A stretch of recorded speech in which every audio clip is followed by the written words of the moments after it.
afternoon, everyone. Welcome to the Mayday Network. I'm Michelle Kinney. I'm here with Julie Rinsky. This is The Dispatch, where we talk about stories we think you should know about. And today, we really want to talk about this hantavirus situation going on around the world. Well, I think an overview of kind of what's going on is important, but also I think highlighting and acknowledging how triggering a lot of this is for what we all went through about 6 years ago today, and how we have a very incompetent administration running public health once again, who seem to be ignoring the realities of the situation. So before we get started and jump into some of this stuff, Julie, first of all, how are you? Oh, how am I? It's been a crazy, very busy day. It has. Like one of those things where I got no sleep last night. I just couldn't sleep. So I'm already exhausted to begin with. And then like one after the other. And then I was like, shit, I've got to run over to MSNBC because I committed MS now. Right. So doing that last week and totally forgot about it until I was like, oh crap. So then you have to actually like, brush your hair and do things that you didn't really think about doing when you woke up in the morning. So it's been nonstop all day. I am very glad that you decided that you said to me we should do something in the hantavirus, because I feel like much like COVID, what I can't believe before we get to the details of this thing is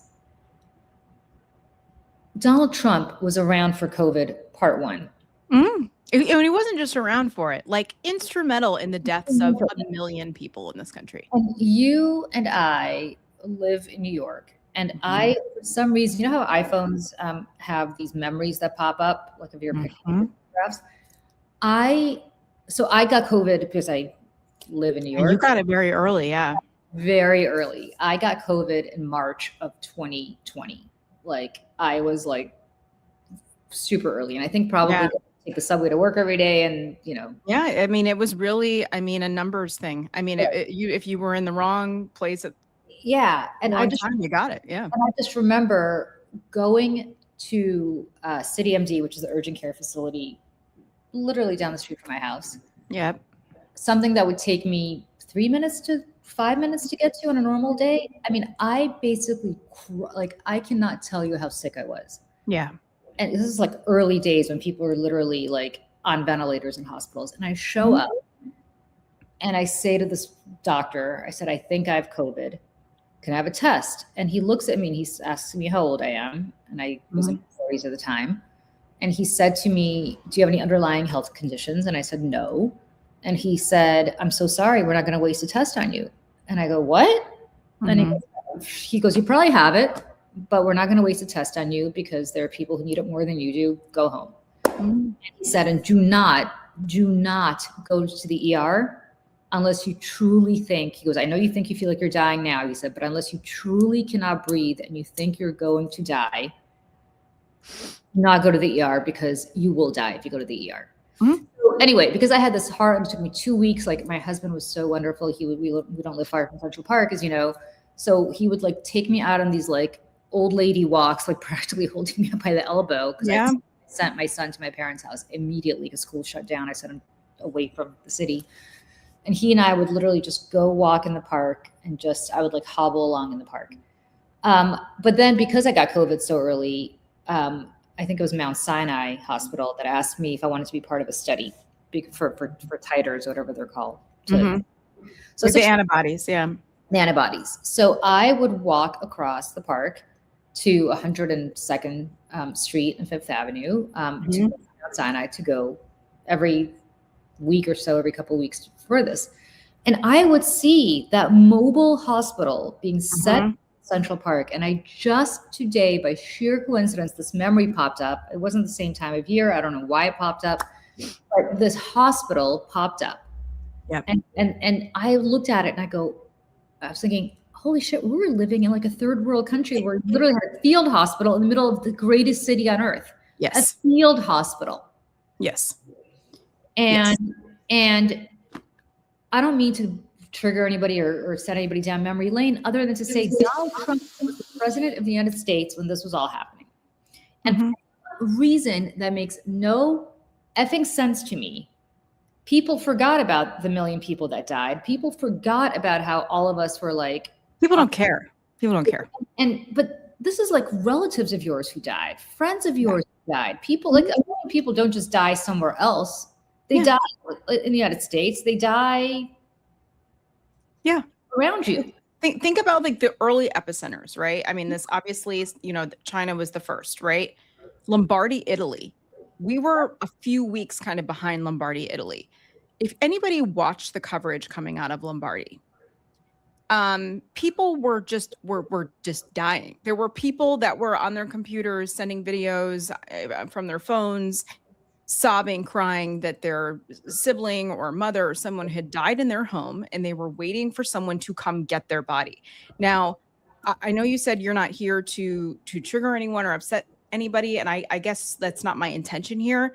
But my anger and my trigger from all of this, again, Julie and I live in New York City. We were here through it. There was a time when 900 people were dying a day here. It was nonstop sirens. I live just a few streets away from a hospital. It was 24/7.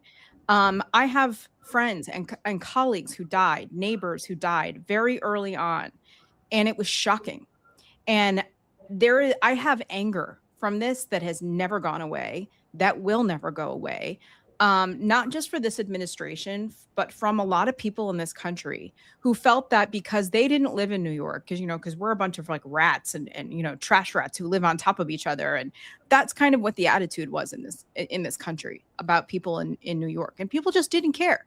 And when I tell you it was a nightmare here, our healthcare workers in this city did not have the proper personal protective equipment to protect themselves and their families, let alone people here having any of that. Luckily, we were very lucky. We had some N95 masks in our apartment because I had just sanded down an antique piano in my apartment and I just happened to have them. Probably saved us. The normalization and comfort that people have with mass death, when people become comfortable with mass death in general, really bad things can happen. And people just moved on. And it's funny because at the time, like, I just want to say this really quick. At the time, I remember thinking like, oh, when was the last pandemic? It was 1918. Why does no one talk about this? Why are we never really learn about it? And now I understand, because of the trauma, right? People just want to like move away from it and not talk about it. I get it. But at the same time, it's just like people just moved on. And during that time period, we also had an administration. Woodrow Wilson's administration was ignoring the pandemic when that happened also. And in fact, when he was signing the Treaty of Versailles or whatever, he got sick and it scrambled his brain for the rest of his life. There's so much about it. Like, no one talks about it. And again, here we are dealing with another health crisis, and we can walk through this. And with Donald Trump in a worse position than we were 6 years ago. And the country said, yeah, let's do that again. It's baffling. So I am not a religious person at all, whatsoever. However, I do know my Bible because I think everybody should read it, whether you believe it or not. It's a foundational text. And the only thing I can think of as you're saying this is in the Old Testament, you have this God told the Israelites what to do or not to do, but they didn't do it they didn't listen to him. And so they turned their face away from God, and then so God punished them, and then they didn't listen to him even again. And so he punished them some more. And I'm like, this is like a fucking Old Testament plague. Yeah. We didn't listen the first time, so it's coming again. And I guess that's the point of what we're talking about. The same thing here with this hantavirus. And again, I have no idea. Maybe this is a COVID thing. This will be a nothing burger. I have no idea. All I know is that there are normal people who got on well, I shouldn't say normal, because at this point, if you're actually getting on a cruise ship, then you're Well, are yeah, in trouble there. But there are normal people who decided they're going to go on a vacation around wherever they were on vacation to. mm-hmm. Next thing you know, they're totally being they're dying. They're literally dropping dead. And then there's some Disney cruise line that everybody got kicked off of or something today because I don't know, some other. First of all, like my personal opinion about cruises is that you couldn't pay me to go on one, but I will say, like, with my background in entertainment, I have a lot of friends who've spent many years working on cruise ships, like, and made a lot of money and met, you know, their partners and whomever. One of my good friends from college reached out to me yesterday, day before, and said to me, because I had posted about Donald Trump's administration and RFK Jr. fired during Doge all of the cruise ship inspectors in the United States, all of them. There are 0 left. And when she said, when she saw that happen last year, she goes, that's when I knew it was time to quit.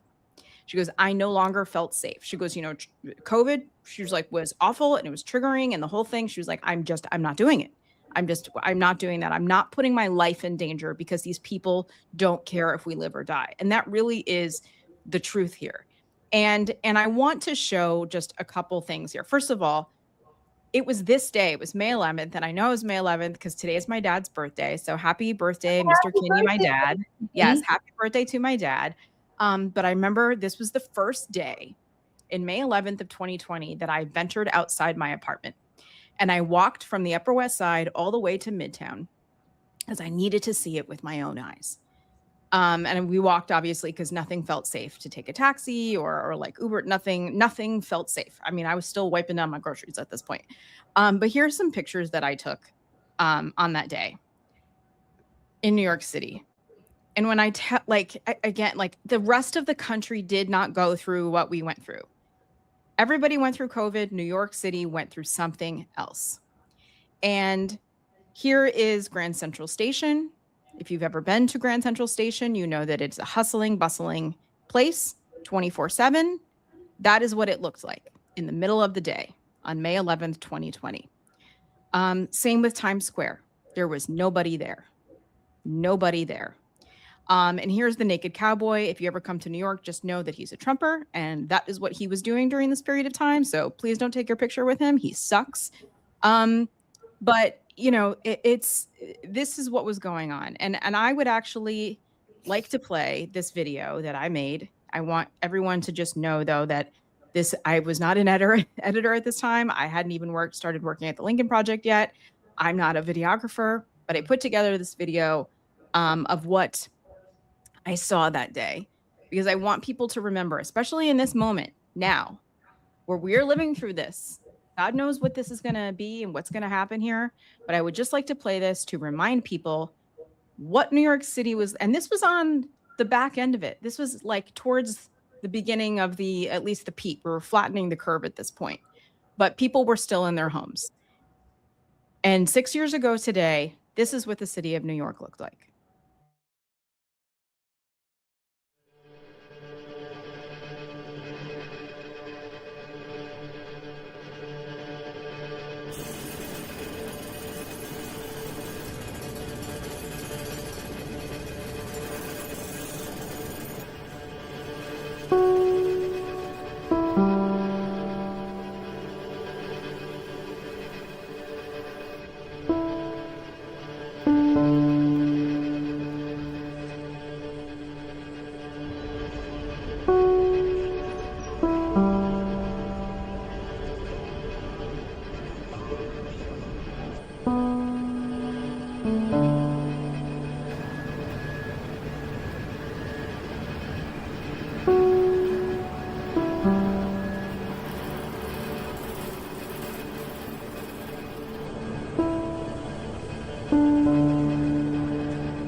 So for people who don't know New York,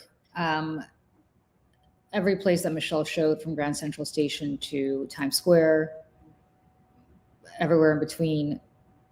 When I say millions of people on a daily basis, I mean millions. I was just in Times Square and Grand Central on Thursday during rush hour. And let me tell you something. I had my mother, who was with me, physically by the hand like she was a child because the crush was so bad. And yet it looks like a dystopian movie. It looks like something you see out of a horror movie after the, the aliens come or the nuclear bomb comes and blows you up. And yet people decided that they wanted more of that.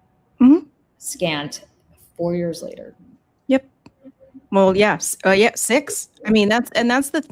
No, but I mean, 4 years after that, Trump got yeah. After, and right, they were like, you know what? It really wasn't that big a deal. And people, again, I will not be shamed for caring about this. I will not be put in a corner and told that I'm being hysterical or that what happened to us did not happen to us. I will not let other people in this country, where I don't care what side of the political aisle you sit on, I will not allow anyone to rewrite the history that we experienced. And quite frankly, we were the lucky ones, Julie. We had the capability to work from home, right? A lot of people didn't. And a lot of people didn't have the means to continue on. And there were places in New York City where there were trucks of refrigerated trucks full of dead bodies from people who were dying every day here. And I will never allow anyone to forget about this. Not Bret Stephens, who was writing shitty articles for the New York Times, basically making fun of people in Queens because, one of the places that was being hit hardest was named Corona, which, by the way, was Louis Armstrong's neighborhood that he wrote What a Wonderful World about. It was the place that was being hit the hardest in the city. And Bret Stephens, took it upon himself to write a shitty op-ed for the New York Times, basically making fun of these people. Like, it brought out the worst of a lot of people, the best and the worst. And this is Trump's America. This is what he did, and the people around him. I'm also going to say this.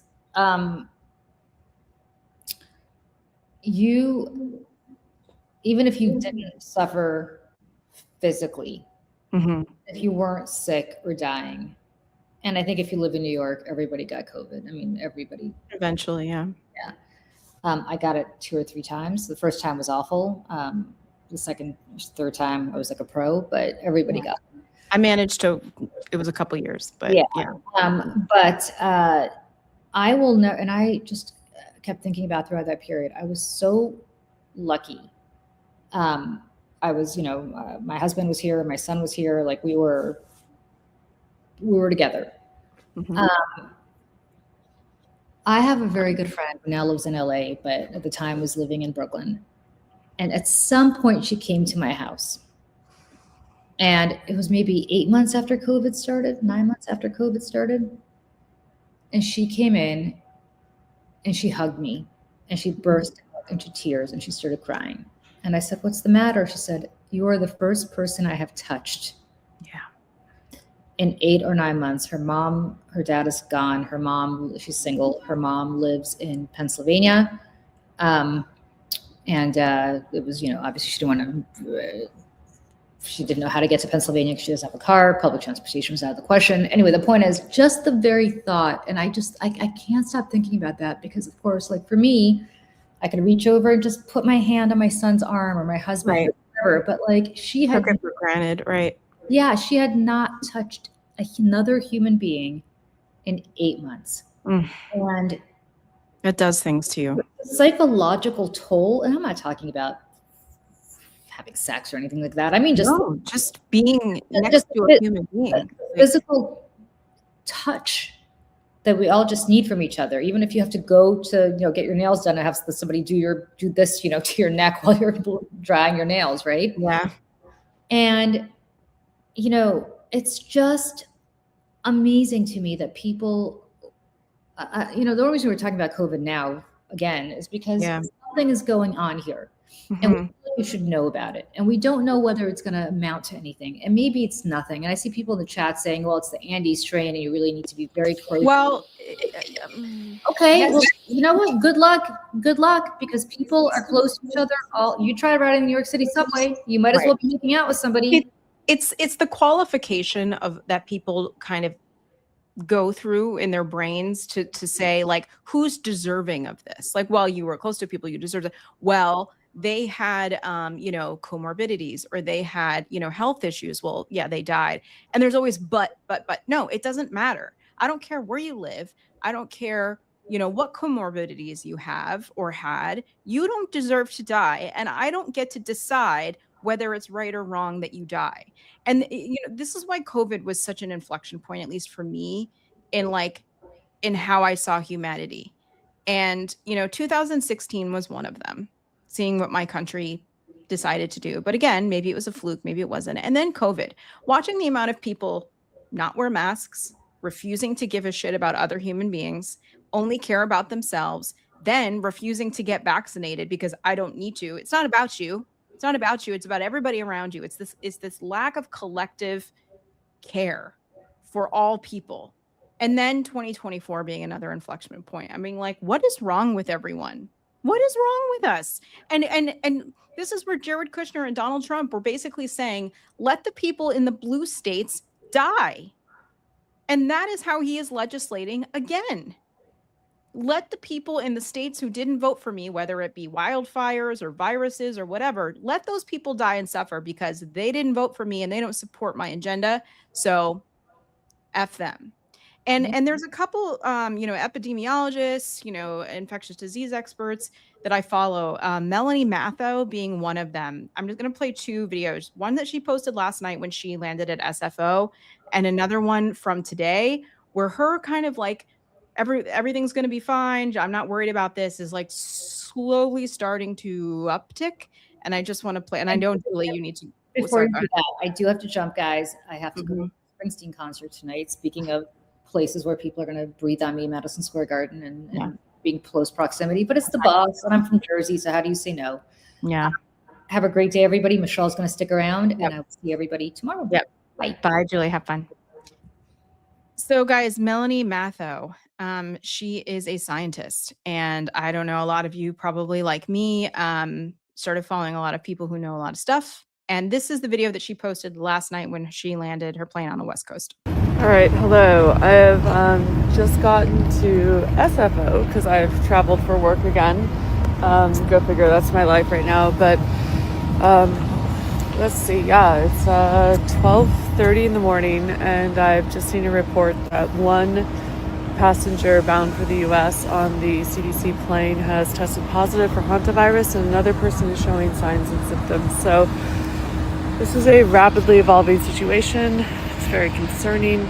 We know who these people are, and I imagine that if we do the responsible thing, and our leadership does the responsible thing, these people will be quarantined. And I hope that's what happens, and I will update you guys in the morning when I know more. Take care out there. So she says, if our government does the right thing, if our government does the responsible thing and quarantine people. This is, again, where the media is not telling the story here. I think that there is a panic. There's a panic around the world, but there's a panic here because of what we went through. And people rightfully being like, can I even trust anything that's coming out of this White House? And the answer is no. And I'll tell you what, I had a friend who worked at the CDC during COVID. And this friend of mine does not work there anymore, much like most of her colleagues. She was working on something else. Everybody got brought into COVID. Very early on, there was a meeting with the CDC and Kellyanne Conway. And it was about communicating the dangers, the risks, and the realities of COVID-19.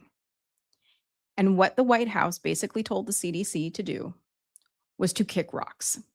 That, don't worry, we have this. This was in January of 2020, I believe. Think about how many people made calculated risks or or not calculated or just living their lives because, again, we were never told what was going on.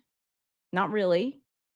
There was just bits and pieces in the news, bits and pieces in the media. People were getting on planes, flying all over the place. And this White House basically told people, everything's fine, don't worry about it. It'll all just magically disappear. It'll be gone by Easter. And that was, again, that was during some of the worst parts. But early on, they knew. They knew. And here we are washing our hands. I think told us not to wear masks. You don't need masks. I don't know about you guys, but again, I'm speaking from the perspective of a person who lived in New York City, who didn't leave her apartment for, I think it was 7 weeks at one point. And when I tell you, like, when you live in a place like New York City, you cannot leave your front door of your apartment to take out the trash, to go down and check your mail without some sort of risk, without having to wipe down everything or wear a mask. And people are like, oh, I guess we didn't need to be wiping down our groceries. Okay, maybe not, but we didn't know. There was no information. This was a novel virus. Novel meaning it didn't exist. Coronaviruses did, but this particular strain of coronavirus did not. And so we didn't know. So we were just making choices. You make choices and you make decisions based on the information at hand. And this White House specifically and purposefully did not tell the American people because A, they didn't care. B, we were not prepared at all. And again, they didn't care. And there was an election. And Donald Trump knew that if people weren't doing well, if this was a risk to him politically. Little did he know, at least in the short term, how detrimental this was going to be for him. In the long term, doesn't really matter because apparently no one gives a shit.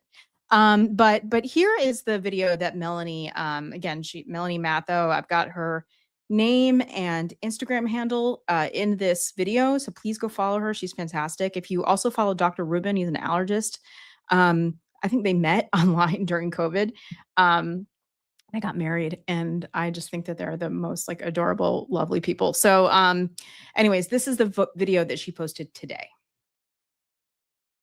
Oops. Good morning. It is Monday, May 11th, and let's talk about hantavirus. Here is your morning update. We are in a critical period of virus control. This is when quarantining and testing and self-monitoring becomes very important to ensure that the spread of the hantavirus is contained as people have disembarked the MV Hondias and are headed home. In the U.S., 18 people have left the ship and are back in the United States. 2 are at Emory University Hospital in Atlanta, Georgia. 1 person there is experiencing symptoms. The other has tested positive. 16 people have been transported to the National Quarantine Center in Nebraska, in Omaha, Nebraska. 1 person has tested positive, but they are not yet showing symptoms. Other current positive cases around the globe are a doctor and a guide. Both are already home in the Netherlands. A French woman who fell ill and has tested positive. A Swiss passenger who disembarked May 5th who is home and has tested positive. And I do expect more cases in coming days because something like a cruise ship supports viral spread amongst people. People are just very crowded and very close together. What I'm very concerned about is that we have a leadership vacuum around viruses, a proven leadership vacuum around dealing with deadly viruses. Jay Bhattacharya, the current acting head of the CDC, is also head of the NIH and has a long history of being very against lockdowns. His policies, if they had been enacted during the SARS-CoV-2 pandemic, would have led to 2.5 million more American deaths. Now, Donald Trump has come out and said, I hope we have it under control, and that he's somewhat limited in what he can do, when in fact presidential power allows for him to call for quarantine. RFK Jr., the head of HHS, could also call for quarantine, but has been absolutely silent on this issue. Jay Bhattacharya is not an infectious disease specialist. He has a PhD in economics. I would love to see our administration get a handle on this and stop any sort of additional spread.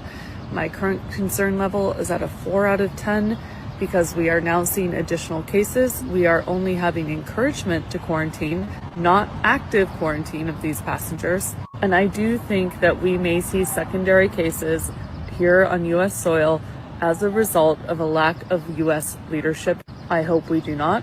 I hope I'm wrong. I'm still not yet overly concerned. I do not think this will be at the scale of a SARS-CoV-2 pandemic, but as time goes on, the cone of uncertainty around outcomes does widen. I'll keep you guys posted. So like I said, please go follow her. She's extremely practical, obviously very, very smart, and knows a hell of a lot more than the rest of us. There's a book that Tom Nichols wrote called The Death of Expertise. And at some point in this country, I think you can probably point to many different points of origin here. We don't like smart people anymore. We don't like education. We don't like people who are experts in their fields. We don't want to listen to them because we Googled something and we're now experts and we're going to tell everybody else how it is. Especially the anti-vaccine crowd, the I'm not going to wear a mask and freedom spelled FREEDUMB, because to their own detriment, to their own peril. And it has not served us and is continuing to hurt us beyond public health in every facet of our lives as Americans now. We celebrate the lack of knowledge. RFK Jr. is the Health and Human Services Secretary. He is in charge of public health. He does not know shit about shit. He's not a terribly smart man. He is crafty. He's privileged, parachuting into places to tell, underserved communities around the world not to vaccinate their children for measles. We're having record numbers of measles outbreaks in this country for the first time in decades. And just so people know about measles too, you cannot vaccinate a baby for measles until they're over the age of 1. And it's a very, very, very communicable virus. So if your infant is exposed to measles and catches measles, and even if they recover, there can still be brain damage and other organ damage that shows up 5-6 years down the road and can kill them. And it's happening. These stories are happening. You can Google them. They're in mainstream media. These stories are happening from parents who have lost children at the ages of 5 and 6 because they caught measles as infants from these other selfish pieces of shit who refuse to vaccinate their children and themselves. And, I'm fully expecting the anti-vaccine crowd to show up in my comments and the comments of this and the chats. And I don't care. I do not care. You are the most selfish, horrible people for making choices for yourself, quote unquote, that affect everyone else around you. It is, again, another inflection point in this country. These people who, done their own research and these people writing books about health and wellness. For all the big pharma talk in this country, oh, big pharma, big pharma. If you want to look at the numbers of profit from the pharmaceutical companies compared to wellness companies, the wellness industry profits blow pharmaceuticals out of the water. Yes, I'm talking about the supplements and all of it, all of the wellness stuff. Think about how many hacks and people with literally no education in science whatsoever who were trying to sell you snake oil and supplements and all different kinds of stuff that you can do for your body and your wellness. And there's no longer a recommendation to give was it like the vitamin K shot, or there's shots that when literally a baby comes out of their mother born in the hospital aren't getting critical medications that they need in modern day medicine. You go to old cemeteries and there are just countless amounts of headstones for infants. A lot of babies and a lot of children died for a very, very long time at high numbers until the polio vaccine in the 50s. And then that stopped happening. And because of other vaccines like measles, it stopped happening. And children had a better chance to survive until now. Because this anti-vaccine crowd and a government that endorses and uplifts and funds this anti-science crowd and anti-expert ideology. I mean, it's mind boggling. And in this moment, and it's like, and the reason I wanted to play those videos, other than just obviously being informational, by Melanie Matho, I hope I'm saying her name right, is that we have to listen to the people in the room who know what they're doing. These people who know what they're talking about. I have a degree in theater. I can make informed decisions based on the information given to me by people who know what the hell they're talking about. But, I'm not here to give anybody medical advice, and neither should RFK Jr. He said in front of members of Congress, don't take my word for it. What? My dude, you are in charge. So this is going to be a long one today, guys. I got a lot to get through. And we are going to go through, I made a very fully sourced informational packet here. I'm going to go through and show you guys about everything we know about this new virus. Everything that we should maybe be concerned or not concerned about is all in this. But before we get to that, there's a documentary that came out in October of 2020 called Totally Under Control. If you have not seen it, it did not make the rounds, I think, in a way that it deserved to be. Alex Gibney, who is an award-winning documentarian, fantastic documentarian and storyteller. If you have not seen this, go find it. I don't know if it's on Amazon or Apple TV or Netflix or whatever. It's called Totally Under Control. Go watch it. This is the trailer, just so people know. This told the story. This documentary was made in secret during 2020, in secret, to try to tell the American people what was going on. And I believe as this was going to be released, is when Donald Trump got COVID. So here's the trailer for Alex Gibney's Totally Under Control. The CDC has identified a case of coronavirus in Washington state. The words about a pandemic at this point? No, we're not at all, and it's going to be just fine. Whatever happens, we're totally prepared.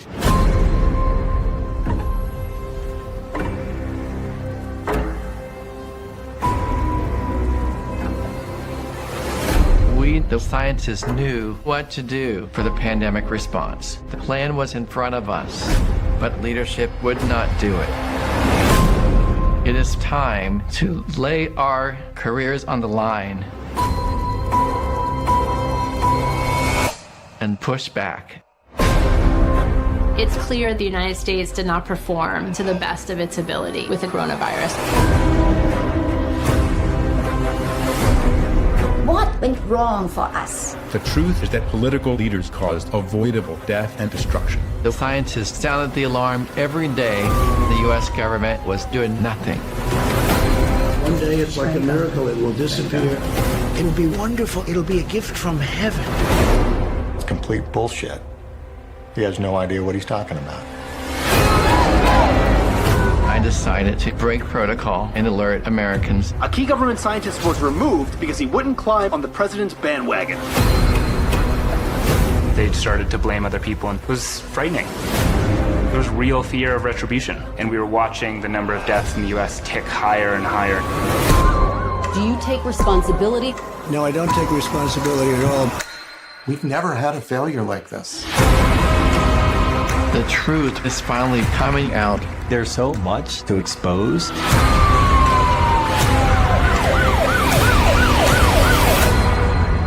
We have it totally under control.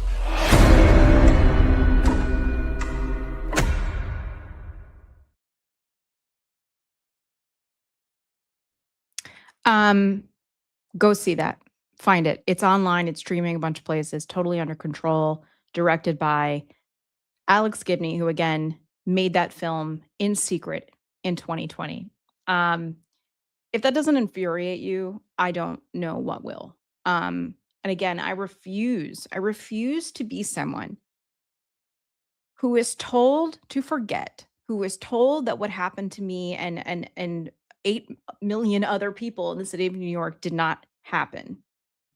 And, to Julie's point, who had to leave us early today, the psychological toll that it took, not just on us, right? I mean, because we had our own experience here, but on children, Um, it will never leave you. And I remember at the beginning of the 2020 COVID pandemic, I just because I think this is how I am, I always feel like I'm like I have to have all the information, I have to see all the things.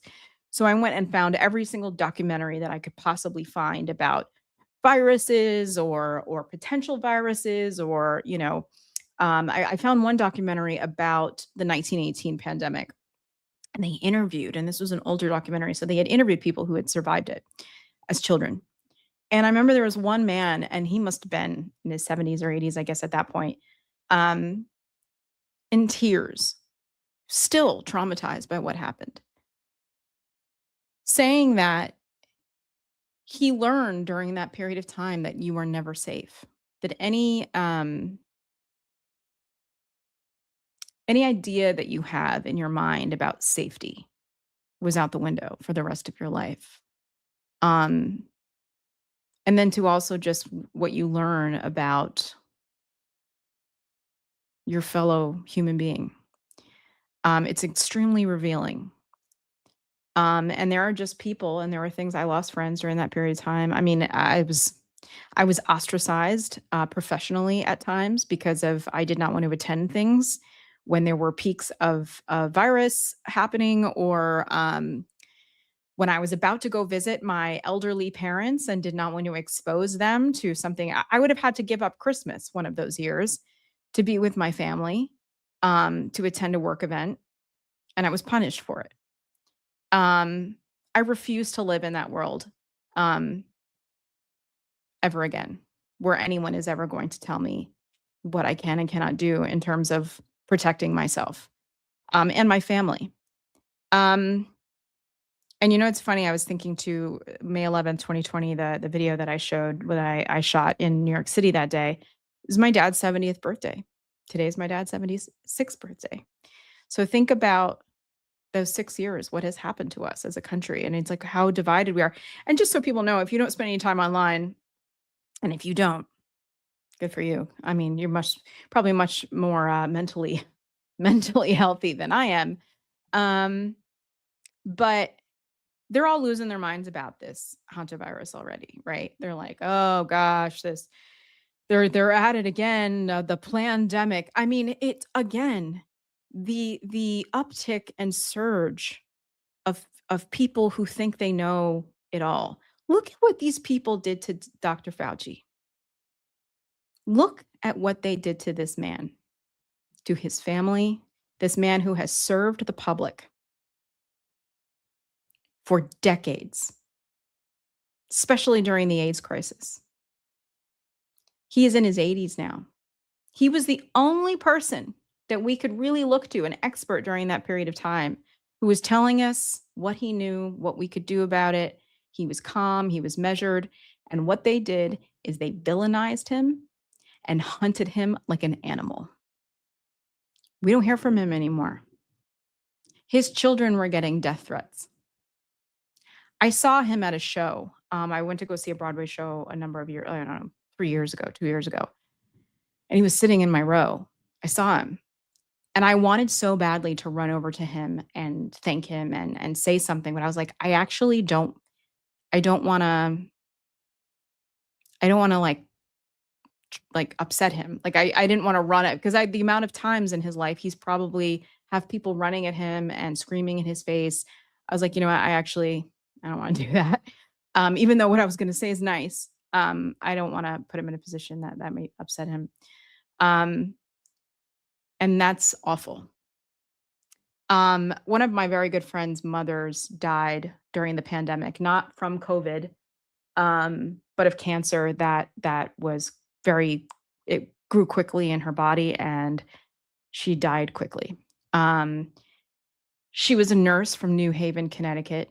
And there was a period of time, I believe this was in the 90s, there was a grant given to her community to fight the AIDS crisis, and she was a healthcare worker. And I think it was up to her. It was her decision to figure out how to use the funds. And it was very controversial at the time, but she split the funds between like treatment and research or whatever it was, and putting that money back into the community to prevent the spread in other ways. And it has paid off. I mean, there's data to prove that this choice that this woman made for her community paid off. And so when my friend's mother passed away, they had a memorial service for her outside in a park in Connecticut. And Dr. Fauci sent a letter in to my friend to have read at the memorial, like how much his mother meant to him during that period of time that again was like gay men in this country were dying. And we had an administration, a Republican administration, ignoring the realities of what was happening. And people were out there just dying in the streets. And that is not an exaggeration. It was an epidemic that we still live with today. And if you look again at what this administration is doing, what quote unquote DOJ has done, after George W. Bush's administration did so much to prevent and treat AIDS around the world. And Donald Trump's administration has undone all of this. It's crazy. It is craziness. Like the brain drain, like the self-inflicted brain drain of this country is killing people and will continue to kill people. Not overnight, but it will be a slow burn. It will be death by 1,000 cuts. And the right wing going crazy. Here's Sarah Palin on May 7th. Don't comply. This time, just don't. This is one of about a bajillion things like this online right now that is happening from this crowd. And again, this was all, the flames were fanned by Donald Trump.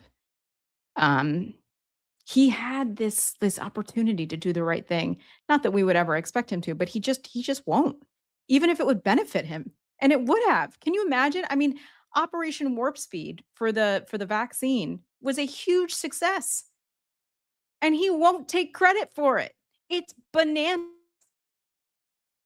And again, this argument made, well, the vaccine's not 100%. That's not how vaccines work.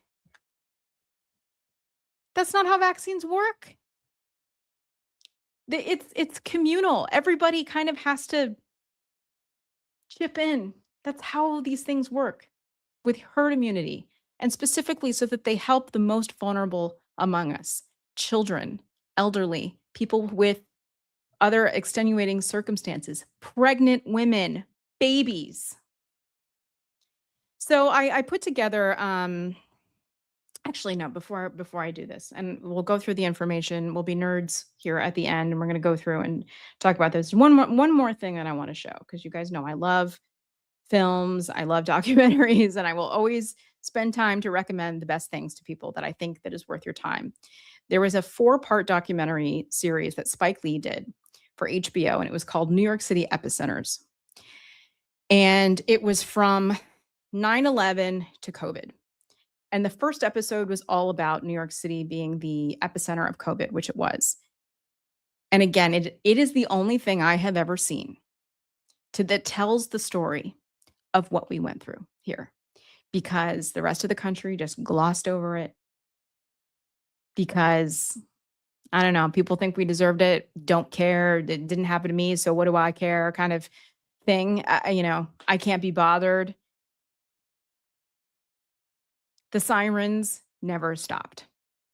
I still feel, for people who watch the channel, who watch the show or other shows that we do, hear of sirens a lot. And they're pretty often because I live, kind of on an alley where there's a lot of first responders. Multiply that by about 1,000. And that's what it was like living through this. And every day you'd get another call of somebody else sick. I mean, Julie was saying how sick she was. I had another friend who lived, I think, about 30 blocks north from me, who had a fever of 105 for 11 days straight. And they told him, stay home until you can't breathe. If you can't breathe, then come in and we'll put you on a ventilator. But until then, just stay home because we don't have tests. Just assume you have it. There were no tests. There was nothing. No help. And this is why for reason number 5,000 that how disappointed I am in Andrew Cuomo, because during that period of time, You know, you turned on the TV every day to listen to the governor because he was the only one talking. And then to turn out, you know, he's just like a horrible man and a predator and a monster. It's just, I'm like, of course, why not? So anyways, New York Stars, this 4 series, the first episode really is about COVID and how it, you know, we were banging them pots and pans at every night at 7. And the only thing that stopped that was Black Lives Matter and the George Floyd protests. Like they went right into the next thing. All happened that year. So anyways, I just want to play just a quick kind of promo for that first episode. Again, this is New York City Epicenters by Spike Lee. This is on HBO. Definitely go watch it. After 9/11, we were driven together. What COVID did was drive us apart. And everything that makes New York City the vital, exciting place it is on hold. COVID. I said, you mean the China plague? China virus, Kung flu. The virus is the common enemy, not the people in the country. January 6th, look who provoked it. A guy from Jamaica Estates and a guy from East Flatbush. It was a scene of panic and pandemonium. I thought to myself, this is it. You thought you were dead? I thought it was over. 2020 put a spotlight on the worst and the best in this country, and New York City was the epicenter of the whole thing. Go watch it. It's really just so well done, and the story told in a way that only Spike Lee can.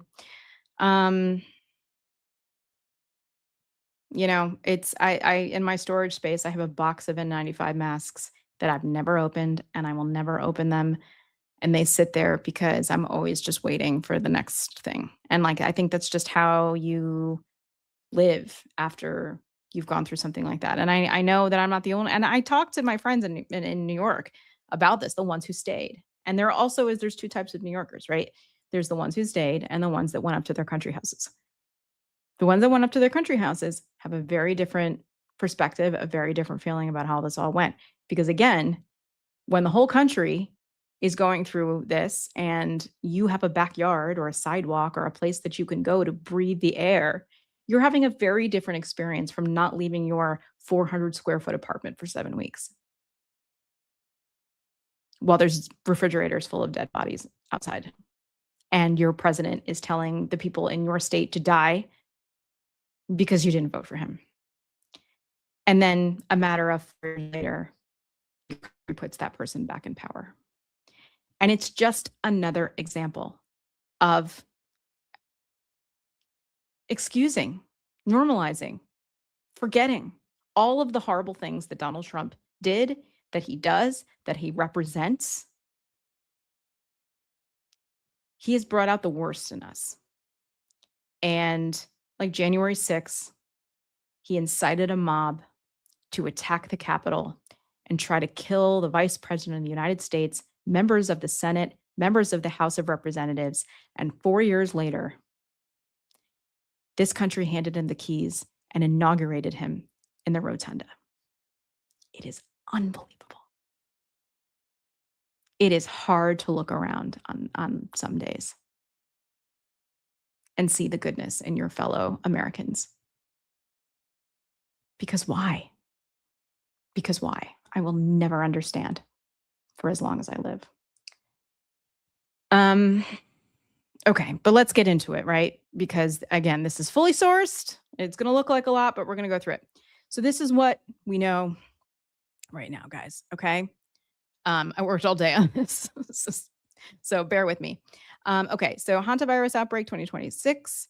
This is a timeline, risk analysis, institutional context, and there's the date. So what is this Andes virus? It is a rodent-borne virus normally contracted via contact with infected urine, droppings, or saliva of said rodent. The Andes strain is the only known hantavirus that can spread human to human, because there's a whole bunch of different strains of this hantavirus. Causes hantavirus pulmonary syndrome, which is severe lung disease, is a 38% fatality rate once respiratory symptoms develop. There is no vaccine. There is no specific treatment. supportive care only. Incubation period. This is the part that is really freaking me out. 4 to 42 days, meaning exposed people can feel fine for over a month. Just think back 42 days. What were you doing 42 days ago? The things, let's say that you were exposed to it 42 days, like only now would you be experiencing something if that was your, if this is the timeline that you were on. So what we're experiencing right now in the world is only based on what people were doing 42 days ago or 40 days ago. It wasn't 14 days ago or a week or whatever. 42 days is a long ass time. So all of these people have been moving around the world, moving around, doing lots of different things. So again, count back 42 days. What was going on then determines what we're doing now. So slide 2, origin of the outbreak, how it started. Dutch expedition cruise ship departs Argentina on April 1st, 2026.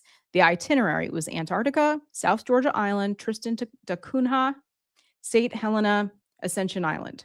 There were 147 passengers and crew from 23 nationalities aboard. Leading hypothesis. Index case Dutch passenger contracted the virus on a 4-month road trip through Chile, Uruguay, Argentina, possibly at a landfill site in, so sorry, I'm going to butcher some of these words. Ushua, I don't know, I'm so sorry, while bird watching. He returned to Argentina from Uruguay just 4 days before boarding the ship. The first death, April 6th. First patient develops fever, headache, diarrhea on board. So April 6th is when the first patient developed symptoms. April 11th. Now again, today is May 11th, so this was 1 month ago. April 11th, that person dies. His body was removed on April 24th. His wife disembarks sick, deteriorates on a flight to Johannesburg, and she dies on April 26th. A third passenger dies on board. Total 3 deaths before the world knows anything. Moving on. The spread beyond the ship, okay? Passengers scatter before the outbreak was declared. So 34 passengers and crew disembarked before the WHO was notified on May 2nd. By May 8th, Americans tracked in Arizona, California, Georgia, Texas, and Virginia. Passengers hospitalized in South Africa, the Netherlands, Germany, St. Helena, Spain, Switzerland. At least a dozen countries actively monitoring exposed individuals. And then there is the flight attendant story. A Dutch flight attendant, not a cruise passenger, is hospitalized with possible hantavirus symptoms after brief contact with a sick passenger. Again, this starts to change things about the narrative, right? That normally this is something that's passed with, really close contact with people and prolonged. But this is somebody who had very brief contact with this person. This has raised fears of easier spread than previously understood. Previously understood. I really should have my glasses here. She ultimately tested negative, but the exposure pattern alarmed public health officials. Then there is the airplane case. A 32-year-old Spanish woman developed symptoms after sitting 2 rows behind a passenger who later died. She had only brief contact on a plane for a short time. The World Health Organization and the CDC is investigating aircraft transmission risk. Moving on. Slide 4. Case count and current status as of today, if you're watching this or listening to this, today is May 11th, 2026. At 5:38 p.m. And this was finalized, this document, a couple hours ago. So confirmed cases. There are 8 cases, 6 confirmed, 2 suspected via the WHO on May 9th. 3 deaths have been confirmed. CDC classified it as a level 3 emergency response. At least 2 additional probable cases awaiting lab results. Americans. 18 U.S. passengers now back in the United States, 16 at National Quarantine Unit at the University of Nebraska Medical Center in Omaha, 2 at Emory University Hospital in Atlanta, 1 showing symptoms, all 16 in Nebraska currently asymptomatic. And then there's the ship. The MV I don't know how to say this either. Hantavirus, not sure. Docked in the Canary Islands on May 10th. Spain coordinated disembarkation. I'm probably saying that wrong too. Disembarked with 22 countries and the WHO. 22 individuals taken off, screened, flown home. UK passengers entered a 72-hour quarantine, then a 45-day home isolation. Again, it's like you're just telling people to do this and just have to like, maybe they will, maybe they won't. And who's at home? And like, it's just, you know what I mean? It's just, I never feel like we're ever doing enough.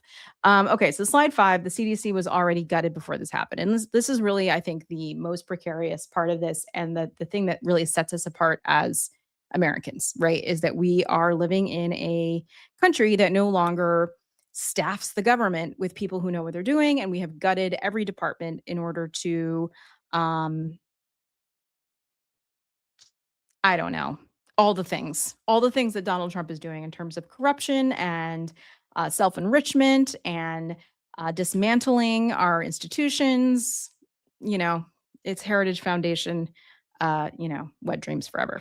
So, okay, the Vessel Sanitation Program. The CDC's VSP is the key program that inspects cruise ships and responds to shipboard disease outbreaks. Under DOGE cuts in April of 2025, so a little over a year ago, all full-time VSP employees were fired. Now, if you were here at the beginning of the show, I talked about a friend of mine who I went to drama school with, has worked on ships as a performer for many years. When she saw this news last year in April 2025, she decided to quit because she was like, I'm not doing this. And, funny enough too, and I won't share too much of her personal life, but she has a family member who worked in proximity to the White House back in 2020 who contracted COVID because no one gave a shit over there. So I think just in general, she's just like, I'm not doing this, and I quit. And, the risk is not worth my life. And here we are. So only 12 U.S. Public Health Service officers remain, a fraction of prior capacity. Now, that also could be debated. I've heard it's all, but this particular source said that there were 12. And I missed a line here. It says an epidemiologist who led the CDC cruise ship outbreak response was let go. So that expert who does this work was fired. The VSP was already short-staffed before the cuts. Port health stations. 3 of CDC's 20 port health stations now have 0 staff. Most remaining stations are severely depleted, and these stations are the front line for catching diseases entering the U.S. at ports. A caveat on why this still matters. The ship itself is Dutch, not under U.S. jurisdiction, so the CDC would not have inspected it, but multiple exposed Americans returned to the U.S. before the outbreak was identified. Senator Chuck Schumer of New York says the very CDC inspectors and port health workers we need to track this virus, Donald Trump fired them. And that is absolutely the truth. Next slide here is the administration's response. So today on May 11th, 2026, and I have some of these clips. I hope it's fine. All I can do is everything that a president can do, which is actually somewhat limited. He said that the U.S. is in very good shape, despite indications of human-to-human spread. Dismissed rejoining the World Health Organization. It's a lot of money, and we weren't being treated well. The U.S. withdrew from the World Health Organization, cutting off access to the global data sharing network, coordinating the international response. RFK Jr. today on May 11th of 2026 says, we have this under control and we're not worried about it. He defended the CDC's public communications, said the CDC issued an alert as soon as we determined that the virus was out there. Again, this is RFK Jr. saying this, who doesn't know what he's talking about, and has staffed public health with a bunch of quacks. What also was cut? $750 million in preparedness grants for state and local health departments, proposed for elimination. Epidemic Intelligence Service fellows, frontline disease detectives, fired. Infectious disease research, vaccine platform research, viral threat surveillance gutted across HHS and the CDC. 7A, how transmissible is it? Worse than we thought? Let's find out. What we were told to expect. Now, this is in the beginning based on this, family of hantaviruses, or strains rather, that we knew about. Official guidance. Andes virus spreads through close, prolonged contact with a symptomatic person, defined as, and this is what the prolonged contact was defined as, kissing, sharing utensils, handling of contaminated bedding, household members, intimate partners, caregivers, not considered an airborne virus like COVID or influenza. And the World Health Organization repeatedly stressed, even those who have been sharing cabins don't seem to be both infected in some cases. What the ship actually showed. Spread occurred among passengers who were not couples, not caregivers, not in prolonged close contact.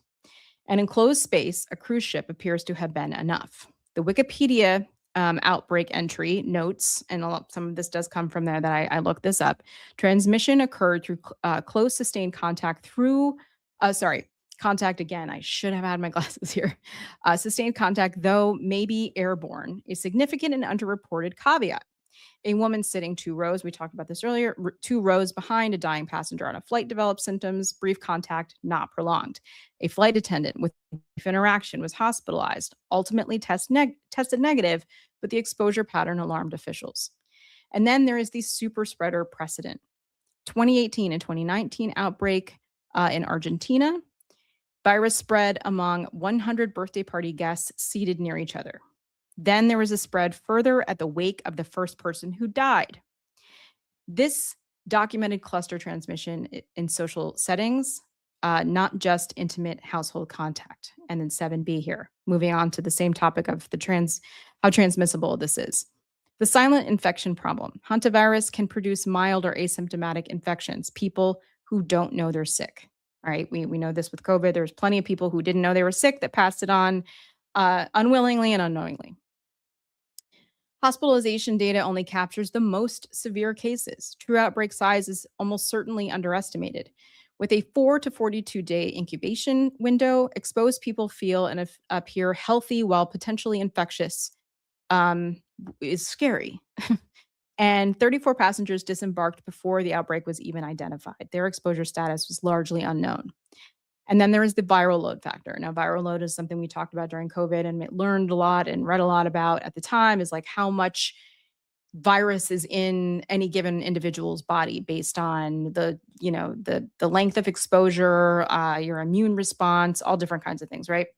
So this virologist, Tom Kizek, UT Medical Branch lab director, says that the Andes virus grows to higher concentrations in the body than most other hantaviruses, meaning you're going to have more of those, the virus replicating in your body more so than, other viruses that we might be exposed to.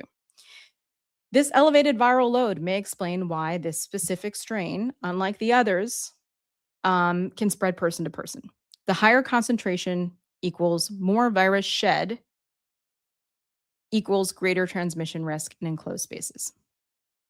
This is the next slide is this the next pandemic? What experts are actually saying. The official line from experts is saying no. And I think we can all agree here that we hope that that is correct and that this will continue to not take too many lives or disable or hurt too many people. We can only hope, right? The WHO director said that based on scientific assessment and based on evidence, the risk is low. They shouldn't be scared and they shouldn't be panicking. The WHO's Maria Van Kerkhove said, I want to be unequivocal here. This is not the start of a COVID pandemic. Well, I mean, it wouldn't be the start of a COVID pandemic because this isn't COVID, but I understand what she's saying. Michael Osterholm, who was another person I think we all, if you were paying attention to COVID back in 2020, read and listened to, says it's not the next pandemic. Again, hope to God these people are right. Polymarket prediction, it is what it is. It's a metric, it's data. But the polymarket prediction market says that 91% 0.3% probability of no hantavirus pandemic in 2026, and people are terrible. There has been $6.8 million traded on that. So that's fun. What actually worries scientists, though, and this is the part that I think is worth talking about also, is the virus is understudied. Scientists know far less about it than COVID or influenza. There are a lot of silent infections. Mild and asymptomatic cases may be going undetected, making the true outbreak size unknown. Again, this 42-day incubation period, right, that we talked about previously. Exposed passengers dispersed across 23 countries before anyone knew, with a 42-day incubation period. So virologist Vincent Racaniello from Colombia said that mutations may arise that can overcome this inefficient transmission. Nobody can tell you if this will happen or not. It could be that the limited human transmission we see on the cruise ship might be enough to select for efficient human transmission. And that virologist that we mentioned earlier, Tom Kizek at UT, says that the Andes virus grows to higher concentrations in the body, that viral load we're talking about, than most hantaviruses, explains the person. Here, I promise. This is slide E. Slide A. Yeah, that was 8A. This is 8B. The mutation question. For hantavirus to become a pandemic, it would need to evolve it would need to evolve efficient respiratory transmission. Now, again, with the mutations, we know all about that from COVID, from all the different strains and variations that have had different symptoms and evading different vaccines, right? We know and that can happen depending on a bunch of variables. Experts say that this would require multiple coordinated genetic changes, not just one mutation. It is not considered likely, but the 2018-2019 Argentina superspreader event, the birthday party, and then the wake, which we talked about earlier, shows cluster transmission is already possible. But the broader warning here comes from Virginia Tech ecologist Luis Escobar, says that viruses with the ability to infect multiple species and spread silently between people deserve serious attention before outbreaks grow larger.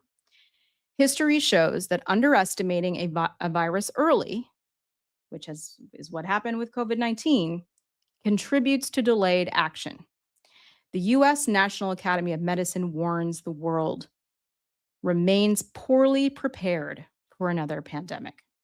And if you happen to be watching this, you can screenshot this or pause the video. That is the full source sourcing for this I don't know, PowerPoint PDF slideshow that I just read through with you.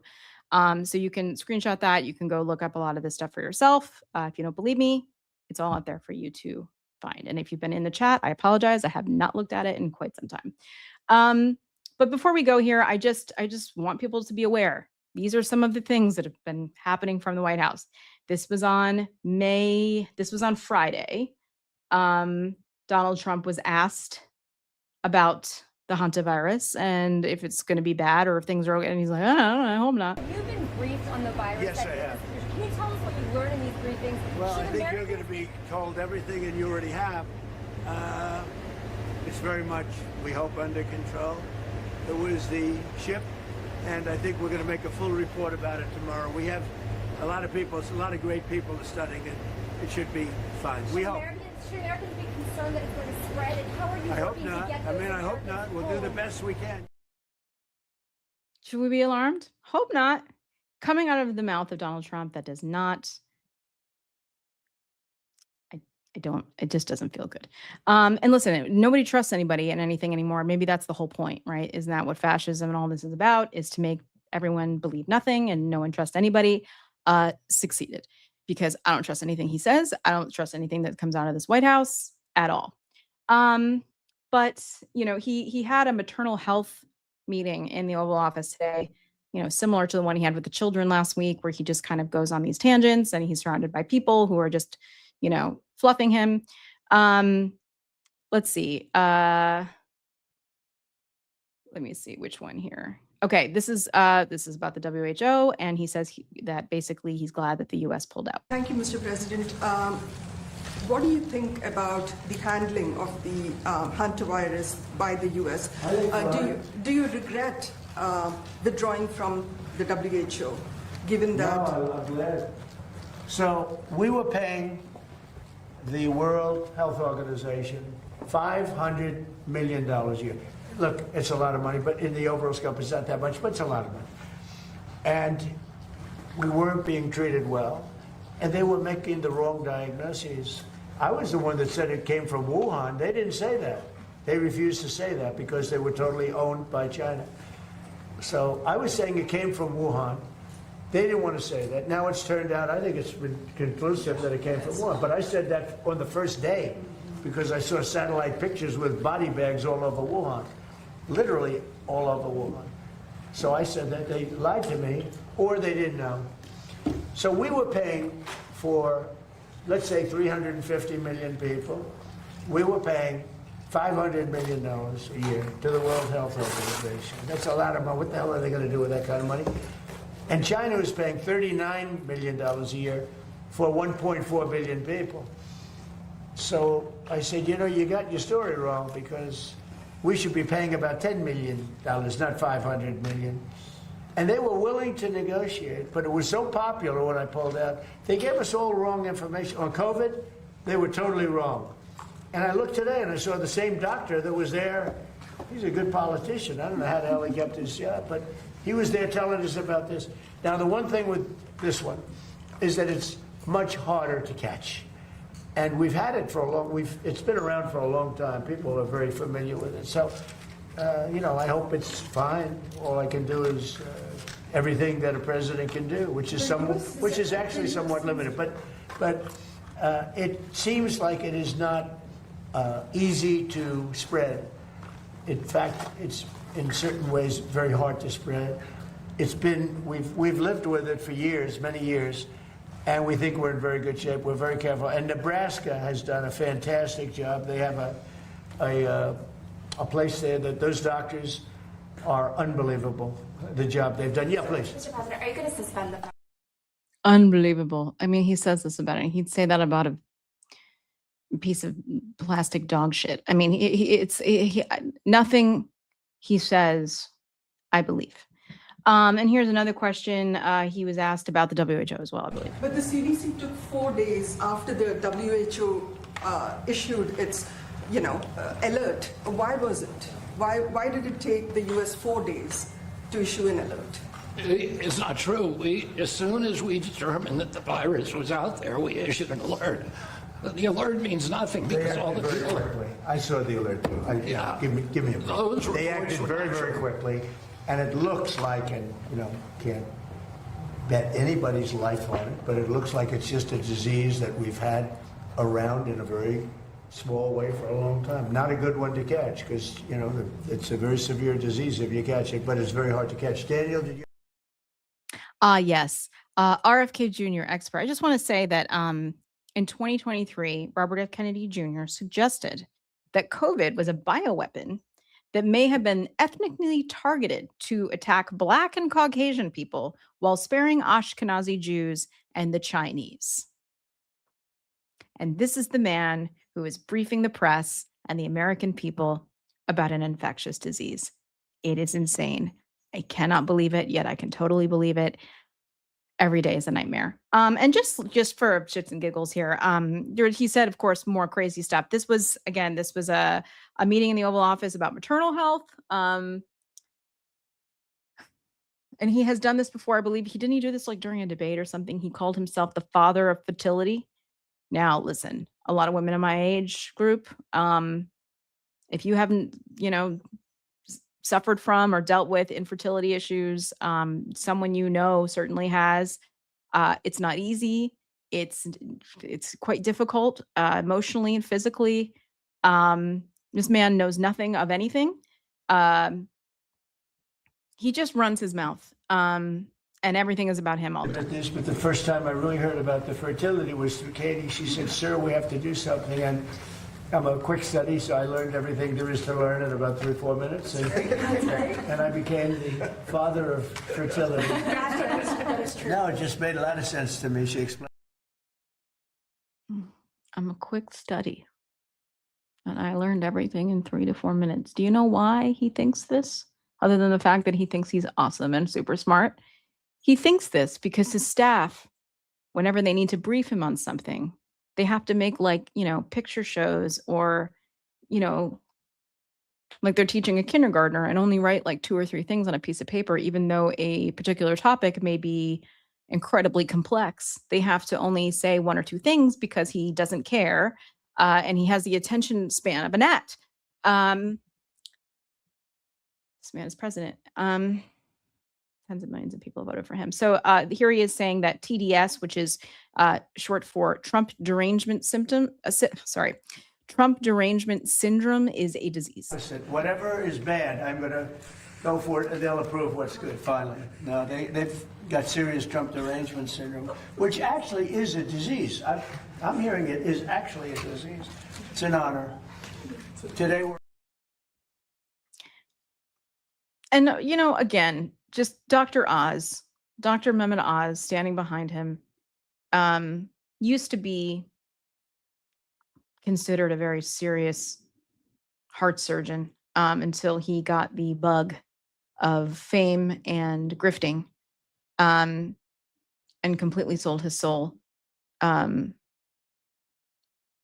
to sell people supplements and all kinds of weird stuff and go on TV and give bad medical advice for money.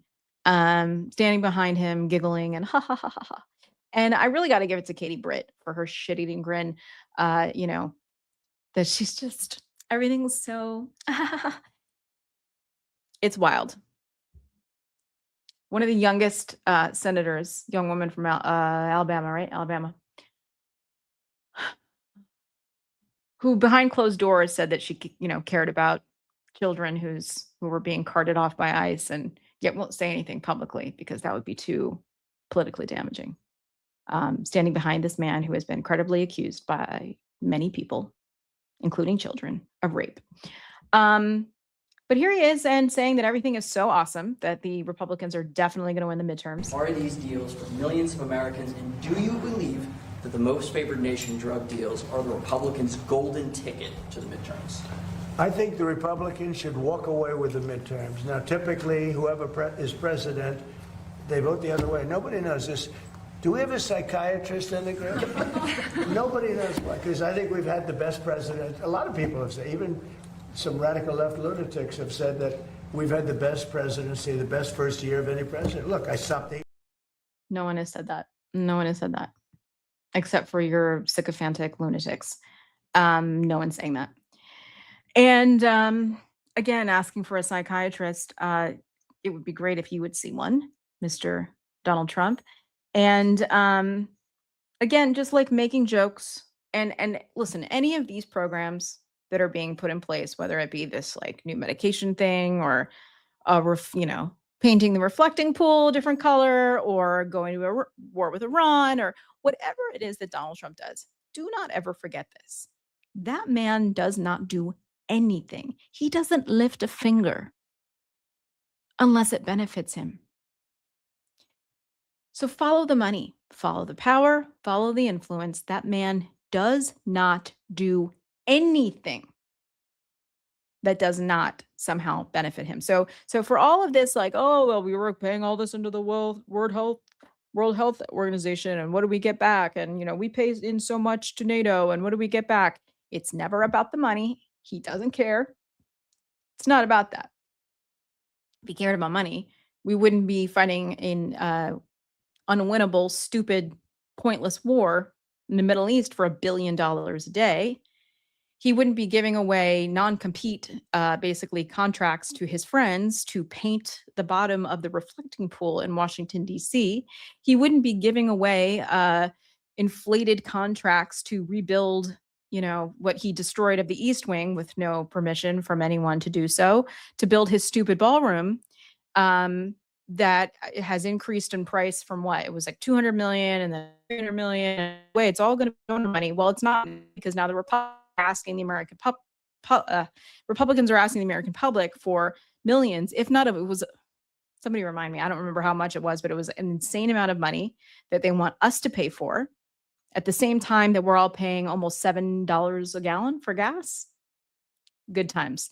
And just, of course, as a last reminder, this president is not well. He is not well in the head. He is not well physically.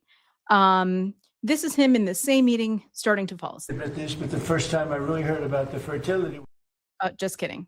During the first Trump administration, an effort that has continued to this day to improve health outcomes for moms and babies. Through this nationwide network of hospitals, we are using real data and proven clinical practices to protect mothers and newborns. In the Perinatal Improvement Collaborative hospitals, we have reduced maternal mortality by 41.5%, which is truly incredible. And this is compared with the 5.9% decline in benchmark hospitals over the same period of time.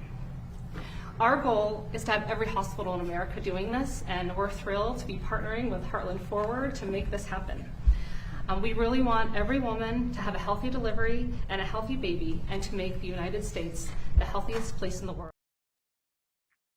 Falling asleep. He doesn't care. Can't be bothered. And while I always will celebrate and advocate for any discussion of maternal health in this country, because it's incredibly important, because women have been left behind by science and medical research forever. You cannot trust any of these people standing behind Donald Trump, because they do not share the best interest of women's health in this country. We have one of the highest maternal mortality rates in the developed world. That is not made up. That is the truth. And that's for white women, because if you're a Black woman in this country, you can multiply that by about 3 or 4. Pregnant women dying needlessly in this country because of negligence, because of lack of access to care, because of the expensive care, because healthcare cuts that this administration has taken away from people. So spare me.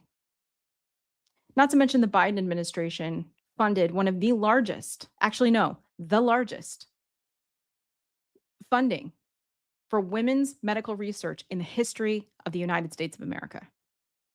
Because medicine has always been practiced and researched on a man's body, not a woman's. And if anybody hasn't noticed, men and women are different. We have different bodies. We are affected by things differently, including things like heart disease. We have a whole different set of symptoms. And this is why women die of heart disease at a higher number than men do. So spare me the pearl clutching, spare me the, oh, women, because, and just one more thing. The amount of rural hospitals that are closing / are going to be closed because of this big, beautiful bill. So when this woman standing behind Donald Trump wants to talk about maternal health and how every hospital and all the women in America are going to have access, they're going to have healthy babies and they're going to be healthy, does she mean the poor people in rural America? Does she mean the Republicans, by the way, the poor Republican white Americans living in rural districts that voted for Donald Trump, who aren't going to have access to health care and will have to drive 3 hours to the nearest hospital to give birth and hope to God that she gets there in time, because also she might have a pregnancy complication and the doctor might have to do something to save her life, but won't, because they're afraid that they're going to go to prison for applying some sort of medical procedure that might be under some sort of insane abortion restriction in that state. So again, the smoke and mirrors. These people are full of shit. They don't care about you. They do not care about me. They do not care about any of us. And they certainly do not care about women. So with that said, it has been a long day here. It's a Monday, 6 o'clock on the East Coast, 6:08 on May 11th. I'm here by myself for the last hour or so, Julie had to peace out. She's going to see Bruce Springsteen without us, which I think is very rude. Just kidding. I wish I was going with her because I've never seen The Boss and I would love to see The Boss. So anyways, if you're still here with me, whether you're on Julie's Substack, which we're airing over there. So if you're seeing me and not Julie, that's why she had to peace out early. Or whether you're here with me and us on YouTube, please like and subscribe to the Mayday Network so that you will get a notification when we're going to go live and do these kinds of things, because the dispatch especially, we don't really schedule these. We just kind of do them in a rapid response manner. Hopefully, if you were here today with me, stay the whole time, you learned something. I know I learned a lot today reading through all of this, and also sort of thinking about all the things that we have. My husband just got home from work. Hi, Joe. Hope you all learned something. Hopefully this was helpful to you. Again, go through those slides. If you want to see the sources for that information, it's all there for you to go look up yourself. And hopefully this won't be a big deal. I hope the hantavirus won't be a big deal. Just can only hope and pray. But based on, hypervigilance, trauma-induced hypervigilance, it's hard not to think back about how hard life was and how 1 million Americans did not make it out of the last pandemic because of the brutal and cruel negligence of the Trump administration. So everyone have a great night. I've got to go watch The Americans because we're going to record the next episode of The Americans tonight. Again, thanks guys so much for being here. And thanks for subscribing to the Mayday Network. Bye everyone. Have a good night.